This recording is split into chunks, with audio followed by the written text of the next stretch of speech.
Hello, everyone. It's Monday, May the 3rd. Over the weekend, we lost 7 additional people. Really and truly, I guess if I were to be perfectly honest with you, every day that it comes in single digits, and 7 is 7 way too many, but 7 is a lot better than where we've been. You got to be cautious though about a weekend number, because sometimes you don't get everything reported over the weekends, and so, but these 7, I ask over and over that please keep them in your prayers. Please don't let these people, these great people, die in vain, and please don't let their loved ones feel alone. The 2,680th death is a 73-year-old female from Pocahontas County. The 2,681st death, a 93-year-old male from Jackson County. The 2,682nd death is a 70-year-old male from Lincoln County.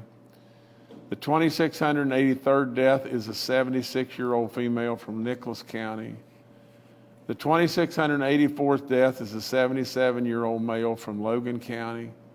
The 2,685th death is a 63-year-old female from Marion County. And the 2,686th death in West Virginia is a 67-year-old female from Brooke County. Again, the youngest of all these folks is a 63-year-old. We also have a 67-year-old, all the way up to a 93-year-old. How much wisdom? I keep talking about wisdom. But how much wisdom have we lost here? Now, I'm going to go into a whole lot of stuff and everything, just a few moments and everything. Again, just asking and pleading with you to listen to me. But before I go there, let me tell you just this too. You know, we lost another young person in West Virginia, a basketball player. We lost a basketball player a week or so ago at Capitol High. Now we've lost another basketball player that's at Woodrow Wilson. That team's in the state tournament right now. And we lost a kid, I guess, just over the weekend. You know,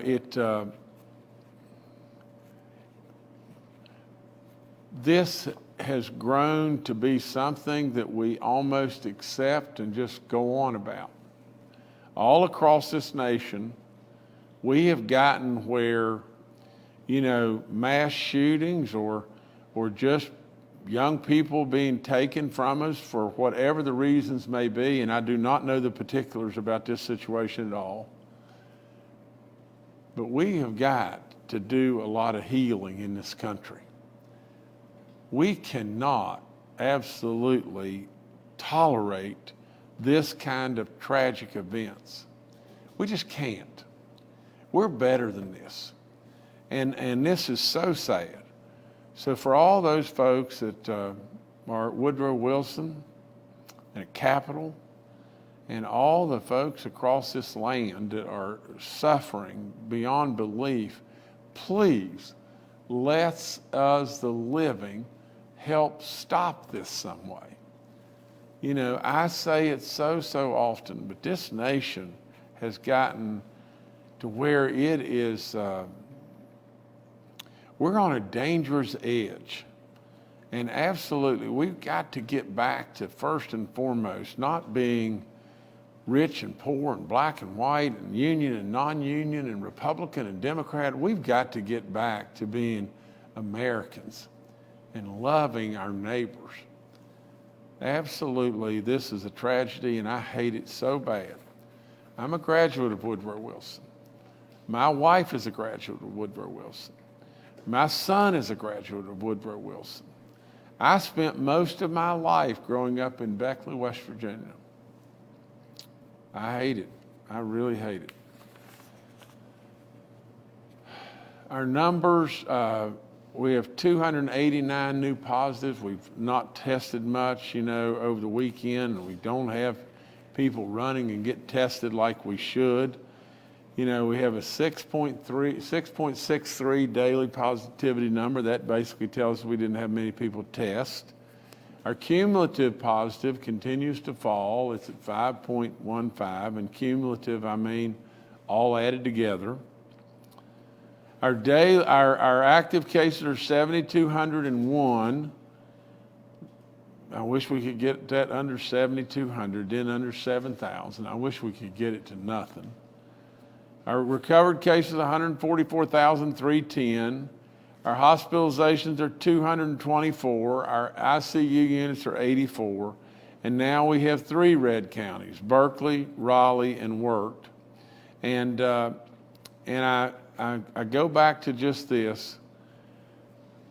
Do we realize what is it going to take for us to get this? Do we realize that the average age of people that are testing positive right as we speak for COVID has dropped from 44 to 34. Now, to get an average of 34, you've got to have a pile of people that are 16 to 25 years of age to average at 34. So in all of that, I keep reminding, just this. And just stay with me just one second. When are our young people going to realize, and when are our older people going to realize just this? That you are in contact with our younger folks, and you may be vaccinated right now. Do you not think you have a responsibility to absolutely call your family together and say, now look, you got to go get vaccinated. You may not be concerned about getting sick. You may not even get sick, but you got to go get vaccinated. The reason you have to go get vaccinated is you've got to go get vaccinated to protect me. And I'm speaking of you. You've got to go get vaccinated to protect yourself. And you've got to go get vaccinated to protect your neighbor. Now, some way, somehow, our younger people have got to really step up. And that's better. It's way better. On the announcement of the savings bond and the $100 to them and everything, we all knew that it's not a silver bullet, but it's better. It's substantially better. And now we have, I think I was just told, over 110,000 of our 16 to 35-year-olds that have been vaccinated. A bunch of those were prior to when we just started ramping up in this new marketing campaign.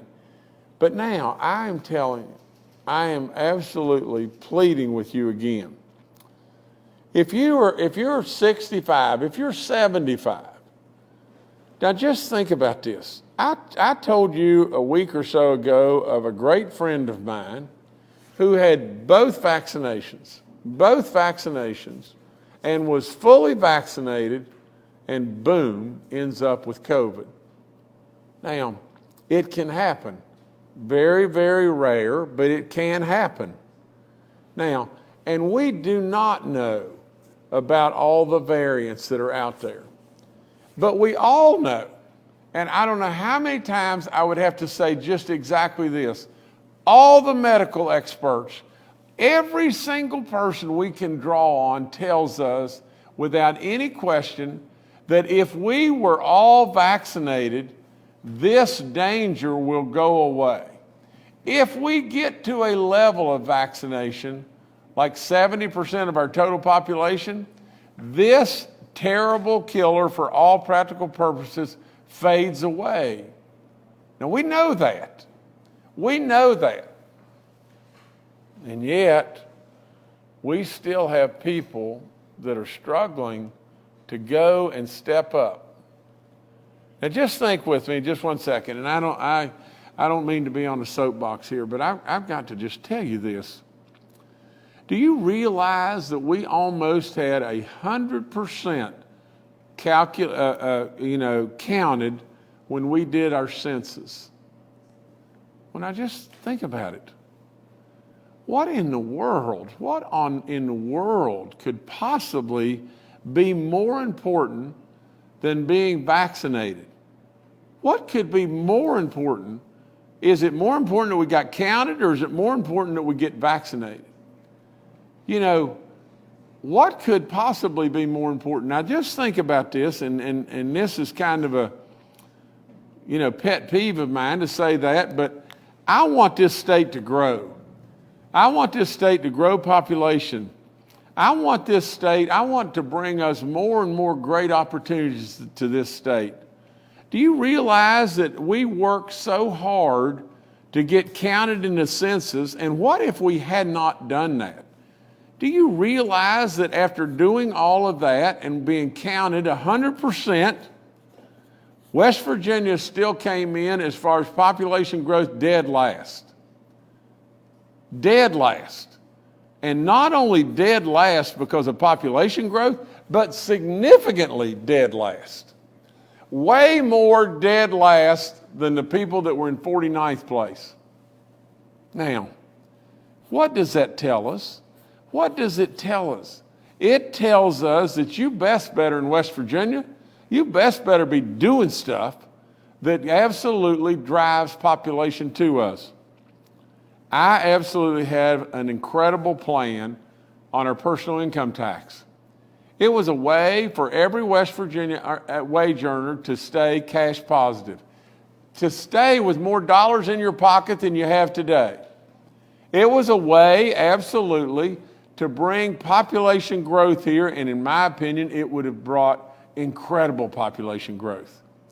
All you got to do is just look at the remote worker program and how much response we had to that, and that will tell you just a tip of the iceberg of what it would have done on population growth. So in other words, you'd had more money in your pocket, we'd had more population growth happening in West Virginia, and all of our small businesses, our restaurants, the dress store, Walmart, wherever it may be, all of those folks would have absolutely captured an incredible amount of business, because we would have had an additional $1 billion in the hands of our people.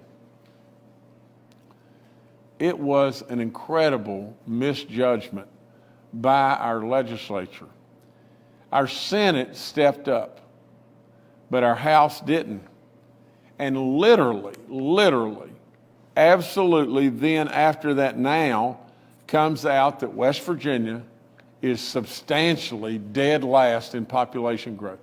Only, I think, 3 states had negative population growth. Now, I could be wrong about that. Do you realize that if we had not counted as we did in the census, we're going to lose another congresswoman or congressman position? We're going to lose another seat in the House, and we're going to go down to 2 in West Virginia. Do you realize if we had not pushed and done the level that we did, my goodness gracious, they may have taken all of our seats and declared West Virginia as a state park. And I'm only exaggerating to make my point. We have got to be wise as we govern here as legislators, as I govern here. We absolutely have got a critical economic issue in West Virginia in that we are losing our population, and it holds back roads, it holds back schools, it holds back every aspect of our businesses in this state. It was a terrible miss. Now let me just transition away from that and just say just this. If we don't get our population vaccinated to the highest level possible, we're going to have a bunch more people die. Now, if you can stand that, fine. I can't. I can't stand it. If you can stand seeing one of your loved ones die, fine. I can't stand that. Now, I'm going to report to you some good numbers here, and I'm going to report to you just the fact that we absolutely can do it. Now, just think about this just a second. Hold tight with me.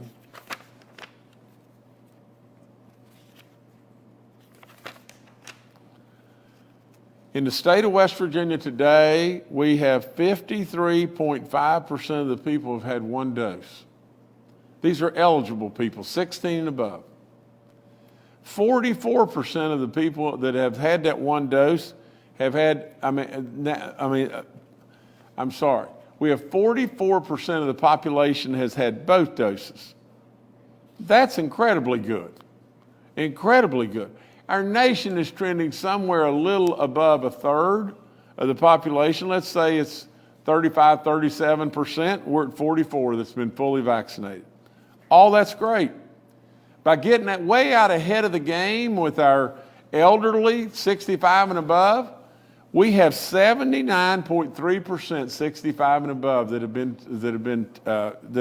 have had at least one dose. And you know they'll get both their doses.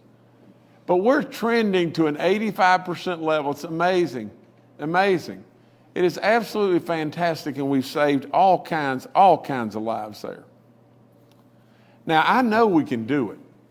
I know in West Virginia we can do this. So with all that being said, I've just got to go back to what I did in the census and ask again for your help. If we are able to obtain these numbers, absolutely this dreaded disease will go away in West Virginia, or it will be so minimal that absolutely we may not have to be here every day. And I am honored to be here in every way, but with that, I hate like crazy being here and reading all the names of folks we lost. So, if we can do it, we proved how we can do it in the census. We know how important it is. And I can just tell all of y'all, all the people that are out there, 50 years of age and older, again now, even though you've stepped up and you're fully vaccinated, there is no guarantees. There is no guarantees in life. But we know without any doubt that if we can get to the kids and get them vaccinated, it may very well save your life. So please help me. Please help me. Tell our younger people that they have an obligation. They have an obligation to step up. I'm trying to reward them with the savings bond and all that, and that's just really a gimmick to try to motivate them to go. Because I'm trying to protect you. I'm trying to protect them. I know by our medical team what incredible transmitters they are of this, and I know how dangerous it is. All you got to do is turn the TV on. Look at the situation that's going on right now in India. Do you realize that 403,000 people in India, they ended up with 403,000 in a day new cases? This thing's a long ways from being over. I can't stand these masks. I want rid of them. I was able to watch the Kentucky Derby and saw something there that was really good. A lot of people back out and doing something. And that's what we want. And I can assure you that that's what we'll have. But all we have to have now is people step up and take the vaccine. Just a second ago, when I asked you to call your family together, I didn't mean for you to call them together and be right up in their face. You can bring them together by phone or whatever it may be. But please help me get them vaccinated. Please help me get them vaccinated. Now, I'm going to go back and I'm going to go quickly as I possibly can. And just let me get back to where I was there. Okay. I asked you, I gave you the promise on Friday. I'm going to have to read this to you, that we would be making some vaccine operational changes that I promised you on Friday that I'd tell you about the new ideas today. And we're going to immediately begin taking the vaccine clinics to the unvaccinated by using fixed sites and mobile sites. We will set up locations at times where there are a lot of high traffic people, like the fairs and festivals or church parking lots, sporting events, state and national and county parks, the bars, the restaurants, shopping centers and malls, community and civic groups, and the business organizations such as the Main Street programs. We're going to offer vaccines by accompanying other agencies like Meals on Wheels, the Senior Services, and other home health agencies. We also will engage with the hospitals, and we're already doing that in the healthcare facilities to vaccinate patients on discharge, move messaging through primary care providers, open up vaccine availability to doctors' offices and practices, encourage physicians and medical professionals to engage with their local community clubs and organizations to push vaccine messaging. We're also going to focus on a new communication strategies, and we're working on that all the time to be able to really target our younger people, through social media or streaming services. We're also going to reach out to the local EMS agencies to enhance vaccination opportunities. And it may even come down to this, that we're going door to door. And if we have to go door to door, we'll go from door to door, and community-based outreach as well. Finally, we're going to encourage our local businesses to offer discounts if they would. We'll absolutely get that out for anybody that's vaccinated or other incentives they can come up with.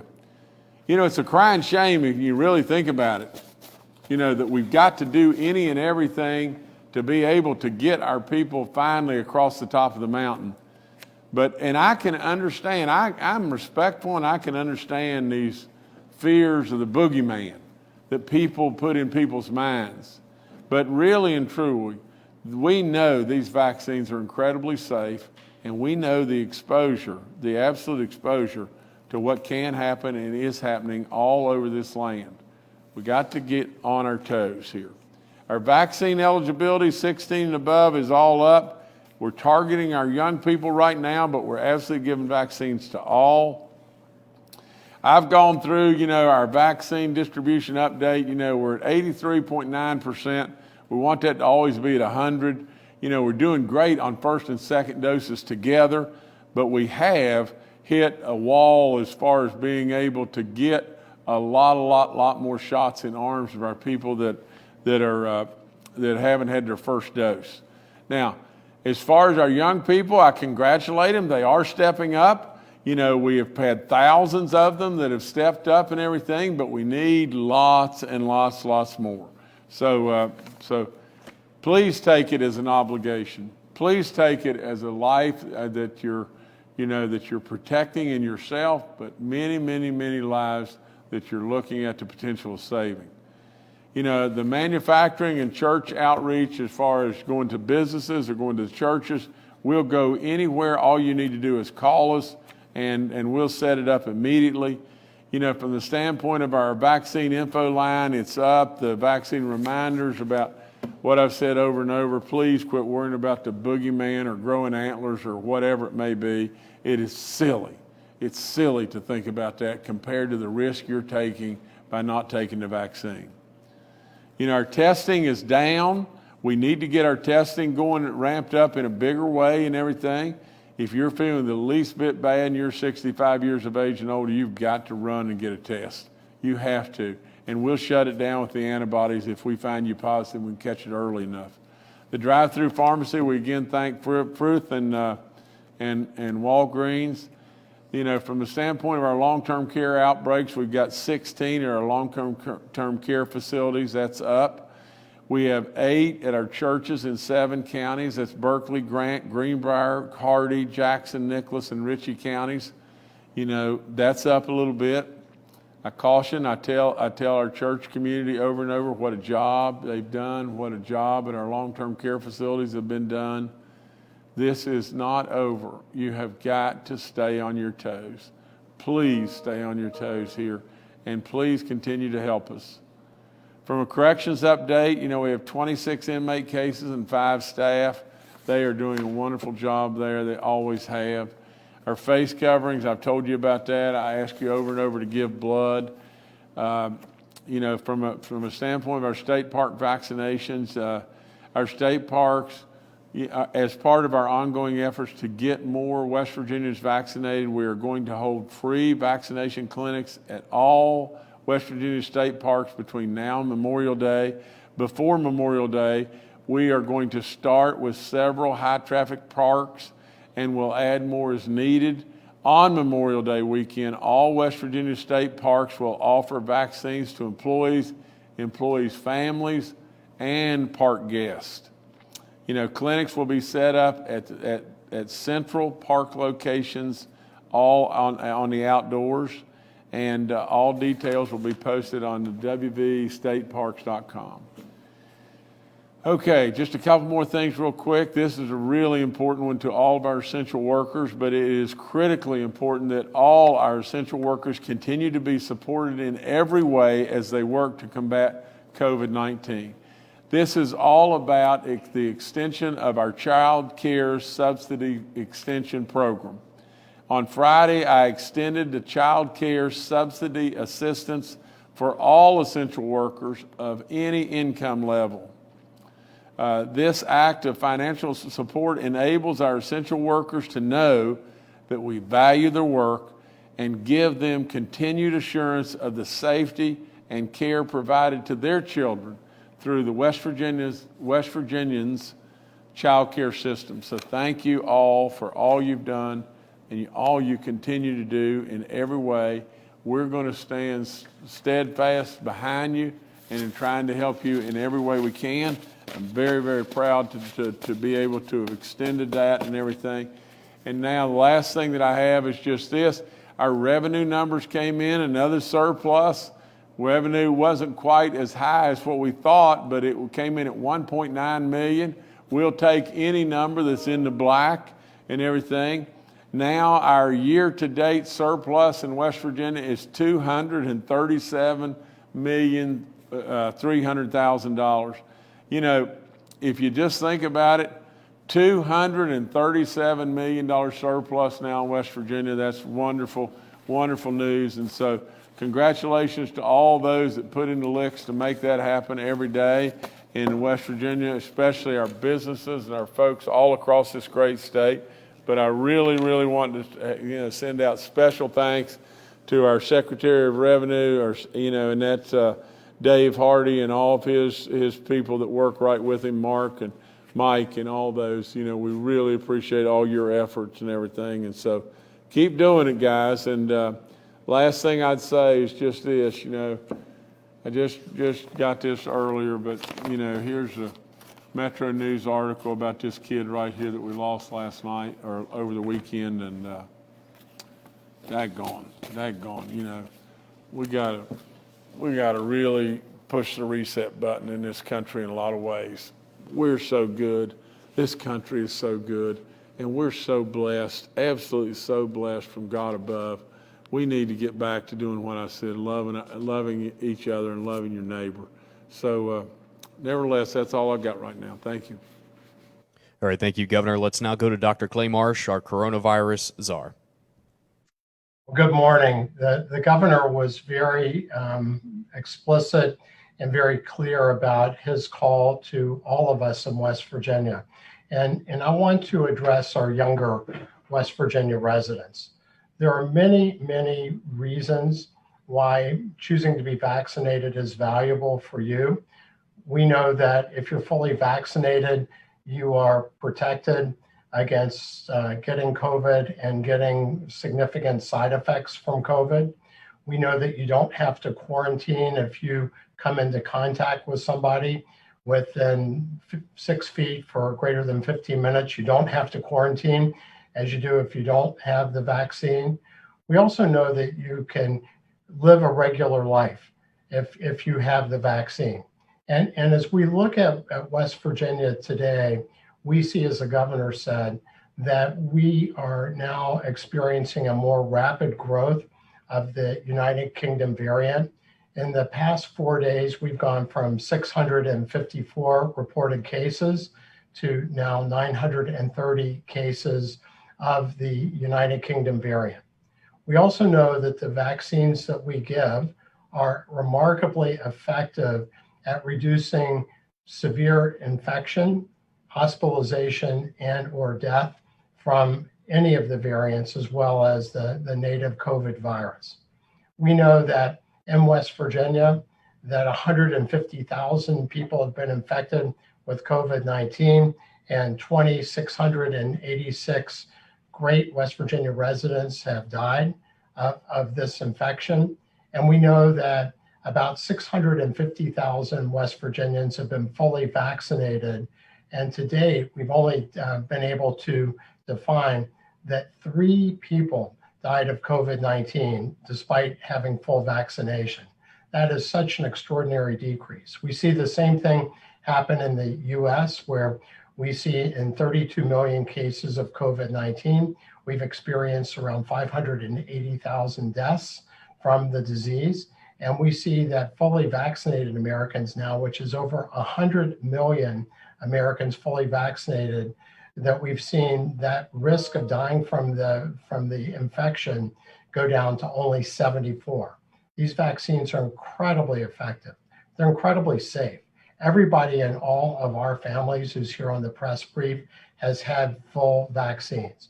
We also know that the likelihood is these vaccines will also protect people against the problems of long COVID, long-term side effects of being infected with COVID, which can range from 10 to 50% of people who get infected, depending on which study you look at. As the governor said, when we look at countries that don't have vaccines, they are suffering unbelievable problems. The country of India is seeing over 1 million new cases every 2.5 days. And they're seeing so many people that are dying of COVID-19 that they don't have enough space in crematoriums to be able to keep up with the number of deaths to cremate the bodies, as is appropriate for at least some of the religious followings there in India. And that's because they only have about 2% of their population vaccinated. So we are very much making a plea to all West Virginians. We're seeing the variant virus start to increase in the number of people that are being infected. When we look at our 7-day averages, most of the spread is in our 10 to 19-year-old part of our population, and most of the spread of the variants is in the 10 to 29-year-old part of our population. So it's really important, for all the reasons I stated, that you choose to be vaccinated, to live a regular life. The power is in each one of our hands to protect ourselves and protect each other. And as West Virginians, I know that we will always do the right thing to serve each other. Thank you. All right, thank you, Dr. Marsh. Next, we'll go to retired Major General Jim Hoyer, the director of our Joint Interagency Task Force. Good morning. Just again, like to highlight some of the things that the governor talked about after we met with him over 2 weeks ago to energize additional strategies. We are having great success with partnerships with the State Department of Education. And as he mentioned, we'll get into another phase of vaccines in schools, particularly as we open up the 12 to 15-year-olds, hopefully in the very near future. Great support with SSAC and working with our young athletes, our colleges. But we have to continue this effort, as both the governor and Dr. Marsh have pointed out. And I just go back to personal standpoint of hearing the stories when my grandparents grew up and dealing with the challenges of World War II. That generation stepped up and they put aside differences and challenges, and they took on individual responsibility to protect our nation. We need to do the same thing with vaccines. If you have concerns and you still have concerns about health risks or whatever it may be, call our hotline. We will link you up with a medical professional who can walk you through those concerns. Let us know where we can go and deliver vaccines. If you're a group, you're a business, we're having over the weekend, we had a number of businesses and organizations call us to set up vaccine clinics. We've got to step up and do this. We have gone from managing sparse availability of vaccines and getting them into the correct arms to managing vaccine supplies to make sure that vaccines don't expire and we use them in time. So please step up, get vaccinated. Let's get back to normal. Thank you. Thank you, sir. Next is Secretary Bill Crouch with the DHHR. Hello, everyone. Excuse me. Vaccinated staff at nursing homes and assisted living facilities are no longer required to be tested twice a week. We have a new executive order filed late Friday for nursing homes and assisted living. However, unvaccinated staff must continue to be tested at least twice a week. So vaccinated staff must still follow the recommendations of Centers of Medicare and Medicaid, CMS. Facilities can be assessed penalties for noncompliance. Fully vaccinated refers to an individual who is more than 2 weeks following receipt of the second dose in a 2-dose series, or more than 2 weeks following receipt of the single dose or Johnson & Johnson vaccine. Unvaccinated individuals refer to persons who do not fit the definition of fully vaccinated, including people whose vaccination status is not known for the purposes of guidance. Testing guidance has not changed for symptomatic individuals. Regardless of vaccination status, residents, staff showing signs and symptoms of COVID-19 must be tested immediately. One other issue, patient registration for medical cannabis cards open to individuals. I'm sorry. I apologize. The West Virginia Office of Medical Cannabis encourages individuals eligible West Virginians with serious medical conditions to register for a medical cannabis patient card at www.medcanwv.org. Let me say that one more time, www.medcanwv.org. A list of physicians registered to certify patients as eligible for use of medical cannabis is also available on the website. Though the registered physicians will certify the patient is eligible, the patient must apply for an identification card on the website. Physicians interested in obtaining authorization to certify medical cannabis must complete an approved 4-hour course along with registration application. There are many West Virginians who are experiencing chronic pain due to a serious medical condition. Registering for a medical cannabis card through the web portal will ensure these patients will have access to medical cannabis at the time the products are available. Patient cards are valid only in West Virginia. Registration does not mean medical cannabis products can be immediately obtained. We're waiting on the growers and the processors to finish building out the system. We're hoping that can happen by end of summer at this point or early in the fall. Thank you. Thank you, Secretary. Dr. Ainam Jad, our state health officer, had a prior engagement today, and she will rejoin us on Wednesday. We'll now go to questions from members of the media. The first today from Steve Adams with Ogden Newspapers. Yeah, Steve Adams with Ogden Newspapers here. I'm hearing a lot of ideas, and you've mentioned them both last week and today in regards to how to reach particularly the young people. And those are many of which are, maybe good, maybe bad ideas. But are we going to see like an actual plan, like a plan we can hold in our hands that has been vetted and all of this to determine how you're going to go forward and do this? And particularly in regards to the savings bonds, I get the impression hearing you all talk about that's something you want to do, but it doesn't sound, you also sound like perhaps that's not something you can do. So where do we stand on that? Are we going to be able to do savings bonds? Are we going to do checks instead? What's the status of all of that? Thank you. Well, Stephen, let me answer. I want to do the savings bonds, but in growing up as a kid, savings bonds were given to lots of the children and everything for birthdays or graduation or whatever it may be. Now that process is not what it was at one time. And so that's causing us an issue. Now, we've been with the Treasury Department over and over and over trying to figure a way to do all this. I want it to have some level of patriotic flavor to it, but nevertheless, if it comes right down to this, I mean, we'll do it this way. I mean, if it comes down to a card that you swipe and the card itself is something that you can keep, that has a real patriotic type flavor to it that you can keep, great.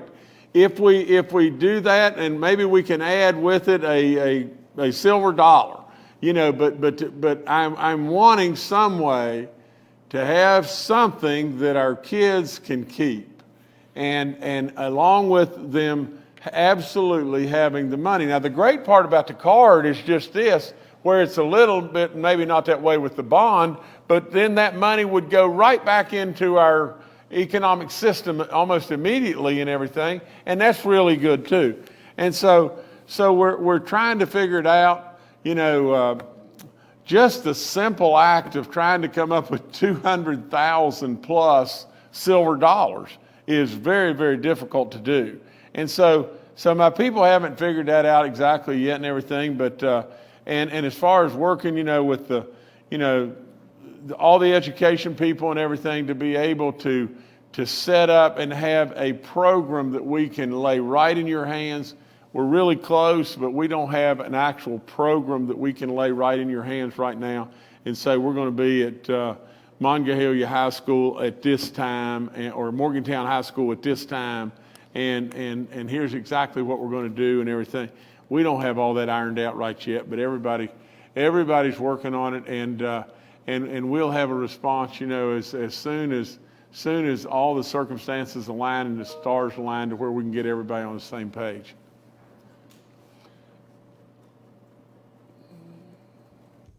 All right, thank you, Stephen. Next to Charles Young with WV News. Hi, this is Charles Young with WV News. Governor, I know that it was about 2 Fridays ago we asked the federal government if it would be possible to start sending the state smaller vials or vials with actual, you know, fewer doses of vaccine in them. What is the status of that? Did we hear anything back? Is that something that's still happening? Thank you. Well, maybe you can answer that, please, sir. Governor, we have not at this point received anything back from CDC or FDA that would allow for that reduction in doses and number of vials, but we continue to work it and also continue to press it with support of our congressional delegation. All right, thank you, Charles. Next to Mark Curtis with the Next Star Media. Good afternoon, or good morning, rather, Governor and staff. Governor, like you, I got out my calculator and crunched some numbers earlier. There have been 1.2 million shots given in West Virginia in the age group of 16 to 35-year-olds, about 110,000. That's only 9.5% of the people who've gotten shots in this state are in that age group. So what beyond the things you've listed today are you going to do? And again, can you get back into schools before the end of the school year? That would seem like the most likely place.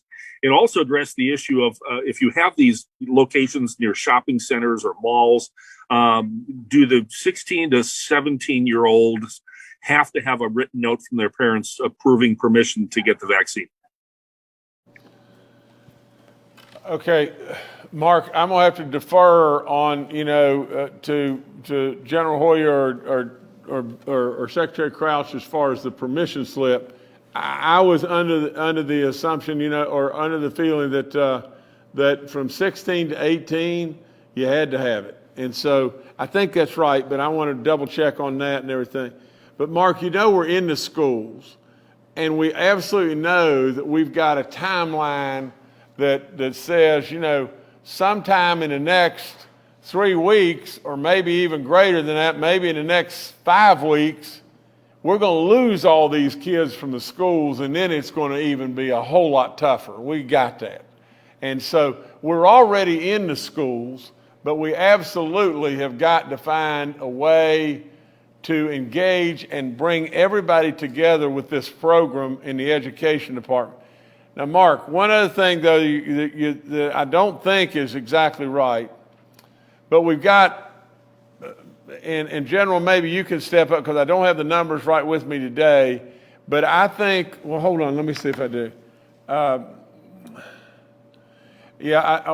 got, Mark, just hang with me on this. The numbers that I have is we have people in West Virginia with at least one dose, 715,000. And people that are fully vaccinated, 600,000. So now, Mark, stay with me on this. If we've got 110,000 people that are 16 to 35, I don't know the percentages, but that is way more than 9% of this, what we're talking about here, I think. Now I think, but Mark, I do know this, that of that population, of 16 to 35 years of age, it's about 400,000. Well, if we've gotten 109,000 of them not fully vaccinated, but with first round shots, then that population, really, that number is really about 25% of the folks that we've gotten. Now, so I don't know if the 9% is right, because the 9% could possibly be right, but I don't see how it can be, because even if you took that 110,000 and say that those were total shots, and we've really got 55,000 of them that are fully vaccinated, then that number is more like 12.5%. But I really believe that the number is a good bit higher than 9%, but we still got a long, long ways to go to get that population to a level of anything that would really be substantially beneficial. And by substantially beneficial, if we could get that population to 50%, oh, that'd be fabulous, fabulous. If we could pick up another 100,000 of those folks and get them vaccinated, that would absolutely almost get us there. If we could get 50% of the 16 to 35-year-olds, we could absolutely almost get us there. Because we're going to be continuing to vaccinate other folks as well. So nevertheless, Mark, we've got a challenge to get it done before the end of the school year, and we've got an absolute challenge to have a really continual marketing program to go. And our people, you guys at the media, our people all across the state need to try to help encourage our younger folks every way you possibly can to get vaccinated, because it is so meaningful, so meaningful. So please do, please help us. All right, thank you, Mark. Next to Paul Mullen with WCBC. Good morning, Governor. Good morning, everyone. I'm hearing three different groups of people. There are probably more, but big groups of people that will not get vaccinated. Number one, those who don't trust government. Number two, those who haven't been to the doctor in so long that they don't really feel that they would benefit from any medicine. And the third one is people who think that the vaccine was rushed and that they don't know what the long-term effect of getting a shot will be. I would like to hear from Dr. Marsh how he would argue that case for the vaccine not being rushed, and that it will be effective and that there won't be long-term effects. Thank you. Well, before Mark goes, or before Dr. Marsh goes, Paul, let me, y'all know me, I'm gonna just speak the truth, and I'm just gonna be blunt. To those that are just saying we're not going to take a vaccine no matter what, and for those that have said, well, I haven't been to the doctor in a long time and I'm not going to take the vaccine, and for those that are saying, well, I don't know that this vaccine wasn't rushed and everything, what I'd say is buckle up, because a bunch of you are going to die. That's all there is to it. A bunch of you are going to die. And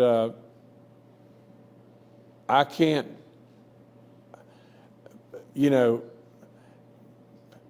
don't know what the argument is.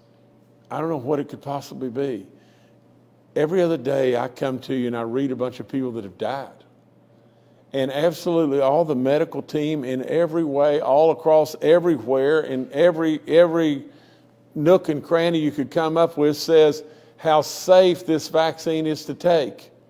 And the likelihood of death or complications from taking the vaccine is so minuscule it's off the chart. And a bunch of you are going to die. Now, and on top of that, a bunch of you, if you choose not to take the vaccine, we absolutely know, as Dr. Marsh said just a little while ago, a bunch of you are going to end up with really, really bad side effects from this because you're going to get it. You may not ever even know you have had it and everything, and you're going to end up with real problems. Dr. Marsh, take it from there, please. Well, thank you, Paul, and thank you, Governor. Paul, to date, 1.16 billion, that's with a B, vaccines have been given. These vaccines have been worked on for over 10 years. They have undergone absolute scrutiny at the Food and Drug Administration, as we saw with, the hold of the Johnson & Johnson vaccine for a potential complication that affected 6 people out of 7 million people that have been vaccinated. So the federal agencies are incredibly, incredibly cautious.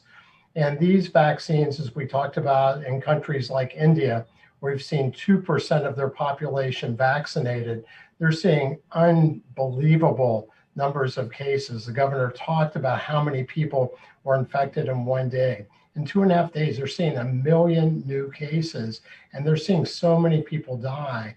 And we have seen so many people that have been given an opportunity to live because they chose to get vaccinated, that for us in the medical side and the science side, it's important to note that all of us have taken the vaccines. We've encouraged our people that we love the most in the world to take the vaccines. For me, my 90-year-old mom, my wife, my 27-year-old daughter, my 25-year-old son, my 21-year-old son, all wanted to get the vaccine, and they've all now been fully vaccinated. We would never make a recommendation to the people we love or ourselves if we didn't believe they're absolutely safe, and they're unbelievably effective. So I would just say to people that this is not only an opportunity for them to protect themselves and protect each other, to live a regular life, to be able to get back together again, but this is the way that we stop the transmission of COVID-19. And with the variants growing very rapidly in our state, in our country, and around the world, this is the way that we slow down and stop the variants. And at some point, we're all connected in this. So it's really important for West Virginia to be the leader that we have been. But then we need to move on to help other people in our country and our world also have the same access to vaccination and, like us, choose to be vaccinated. All right, thank you, Paul. Next, we'll go to David Beard with the Dominion Post. Hi. I've got a quick clarification before I get to my question. The clarification is for Secretary Crouch. You mentioned the applying for the medical cannabis card, and you mentioned getting certified. Do you do one before the other, or does the order matter? And then getting to my question, it actually bounces off what Dr. Marsh just said about stopping the transmission. And I wanted to ask what role being vaccinated has in curbing the spread. If I'm vaccinated, I'm immune. And the more of us who get vaccinated builds toward herd immunity. But I kind of recall that if you're vaccinated, you can still carry the virus and spread it. So can you kind of clarify that issue of stopping the transmission? Thanks. Dr. Marsh, go. So thank you, David. There is more and more evidence accumulating that by being fully vaccinated, which is 2 weeks after your final dose of whatever vaccine, 2 doses of Pfizer, 2 doses of Moderna, 1 dose of J&J, that you're not only immune yourself, but it's very unlikely that you will be able to spread to other people. So that's an added benefit.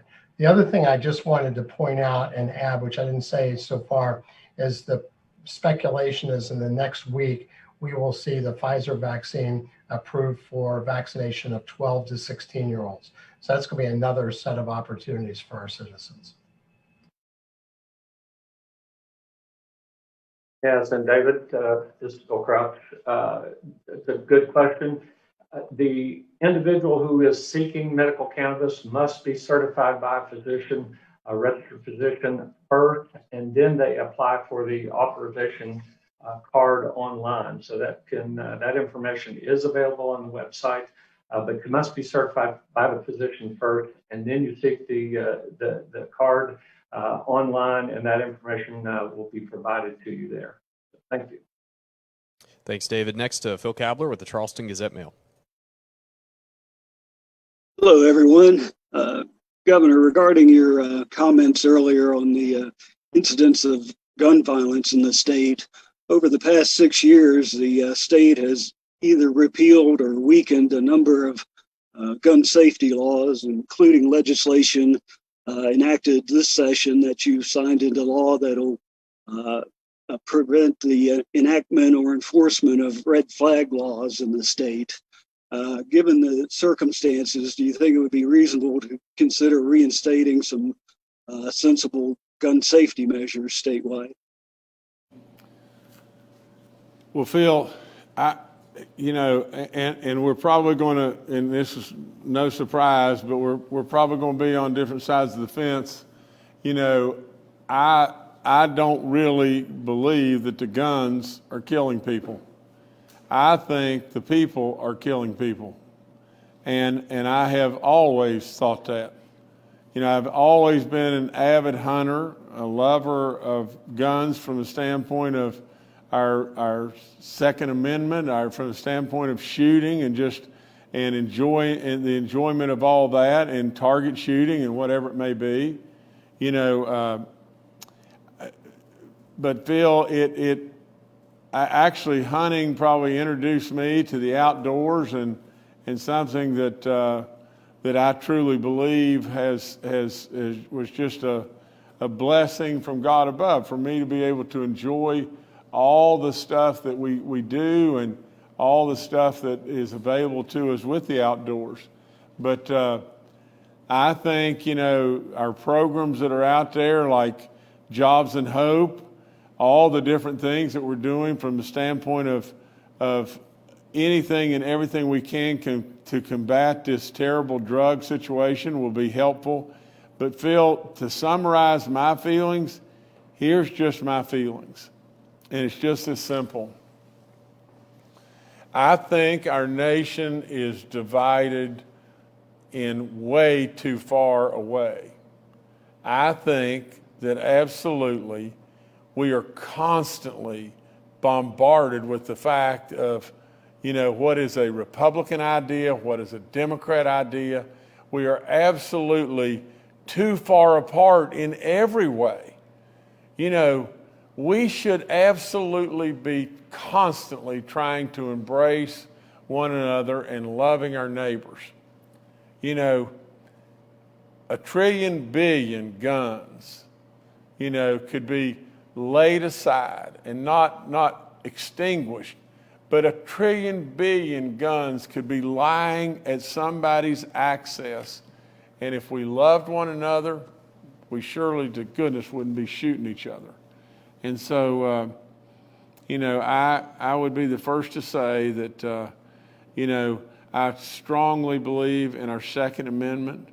There's people out in this world, I could argue all day long. There's people out in this world that are becoming so socialistic and so having such thoughts in America that we want our government to be in total control of us on every single thing.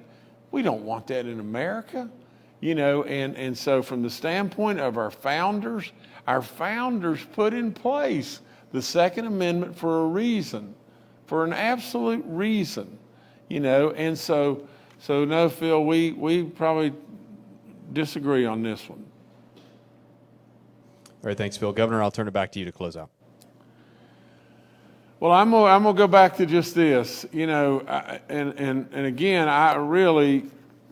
When I really want you to pay really close attention, normally I ask you to do so, and I'm asking you right now to pay really close attention to what I'm getting ready to say. If you'll turn on the nightly news and you'll watch what's going on in India. Now, I know India's only received 2% of their population has been vaccinated. And I know in the U.S. we're approaching 40%. And in West Virginia, we're at 53% that have received one dose. Now, and I know India's got a long ways to go, but just turn on the TV and just look. Just watch. You know, watch them running with oxygen tanks, and they're running out of oxygen, and they're getting tanks, you know, refilled and everything else. Watch closely the people that have the respirators on. Watch and look at them, and look closely and say, well, wonder how old that person is. Because you're going to see a bunch of young people that are dying. Now, ask yourself just this next question. What if we had an unlimited amount of vaccines and we were setting in any city in India? Do you think there would be one person today in India that wouldn't line up to take the vaccines? They'd all line up as far as you could go. Because today they don't have the ability and absolutely the right to have the vaccine that we have here. And yet they would run to line up. What would they give? What would they give to have the availability of the vaccines? What would they give? They would give every single thing they have under the sun. Just think about this one. If that's not enough, think about my girls' basketball team. Now, my assistant coach is a few years older than me, not many, but he's a few years older than I am. And you know, without belaboring it, I just went through a birthday and everything. Wasn't real pleasant from the standpoint of the birthday, but it's great versus the alternative. My assistant coach is a few years older than me, and another assistant coach is even a couple years older than him. We all had both our vaccines. Seven out of a team of 15 or 17 kids, 7 of them positive. 7 of them. What if we hadn't had the vaccines? What if we had not had the vaccines? 70 years old, 75, 77. It says 3 coaches. What's the likelihood that one of us would have gotten this? What's the likelihood that one of us may very well have not made it? We had the vaccines.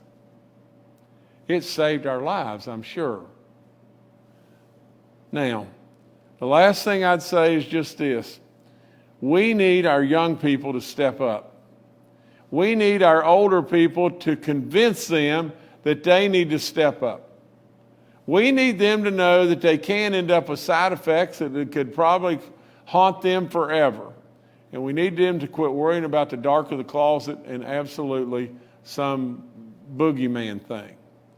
You know, if they don't get the vaccine, this thing will go on and on and on and on. We need them to step up. And the last thing I'd tell you is this. It's going to be a gift, but it's going to be a problem too. If in the days to come, Pfizer comes out and says all those folks from 12 to 16 are eligible too, then we've got another problem to tackle, do we not? And on top of all that, though, it will be a gift from the standpoint that we'll get more and more and more of our total population vaccinated. Not just what we per se call eligible vaccination or eligible population. We've got some real challenges still in front of us. We've absolutely rose to all the challenges thus far. We've absolutely become that diamond in the rough, and all the nation saw us do it. Come on, West Virginia. If you don't want to just line up the body bags, come on. absolutely step up. And absolutely, I go back and I end with just this. Look at those great people in the country of India. Look into their eyes. Absolutely guess some ages of people that have masks on with oxygen in their eyes rolled back. See how many people that you see on TV, that you see a nurse or a doctor doing the compressions of CPR on somebody that looks like they're 30 years old. What would they give? What would they give to have what we have? Unlimited vaccines. What would they give? How many of them would refuse the shots? I bet almost none.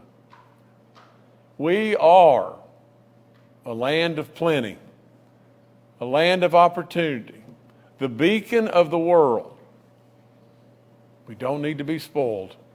We absolutely need to take these vaccines. Without any question, if you don't believe anything but one thing, think about kids that are 15 years to 18 years of age, kids that I'm with, kids that my assistant coaches are with, and 7 of them end up positive. 7 of them end up positive. What's the likelihood that myself or one of my assistant coaches, if we had been just what Paul said earlier, some people just aren't going to take it no matter what. Some people are afraid of the side effects or whatever. Some people may think they're invincible or whatever the situation that Paul said. What if myself and my 2 assistant coaches had decided we weren't going to take them, no matter what, we weren't going to do it? There's a great likelihood that all 3 of us would have ended up with this. And there's a great, great likelihood that maybe just one of the 3 of us would have died. I'm telling you, these vaccines save lives, and we need people to take them. So anyway, please help me. West Virginia, you've been so good, and I love you so much. I love you too much, to tell you the honest truth, if that's in any way possible, because I want us to stop this thing. I'll come and be with you forever and ever and ever. But I want to come and be with you and quit reading names of people that we've lost. Absolutely, I want to be with you and absolutely be back to as much normalcy as we can be. And I can't be there if you don't listen, because this will go on and on and on. It absolutely will. No matter what anybody tells you, this will not go away unless we make it go away. Because that's what I think, at least, God wants and expects us to do. You know that old thing, and I told this a long time ago, about the man living right below the dam, and the dam was going to break, and absolutely the park rangers went to him and said, "You got to leave." He said no. Then the water started coming up, and the boat went to him, and he said, "No, I'm still not leaving." And then all of a sudden he was on the roof, and the helicopter was trying to land, screaming, "Jump on, jump on, jump on." And he never left, and he died. And then when he was going through the pearly gates of heaven, he looked right at God and said, "God, I knew you'd take care of me. Why in the world didn't you take care of me?" He says, "I tried 3 times. I sent the park ranger, I sent the boat, and I sent the helicopter. And you got to do something. You got to do something." And that's what he tells us in West Virginia right now, in my opinion at least. That's what he's telling us to do. He's given us the vaccine. He's absolutely in charge. And absolutely he expects us to do something. I can't tell you any more frankly than that. I love you. I really love you. And I want this thing to end. Thank you so much.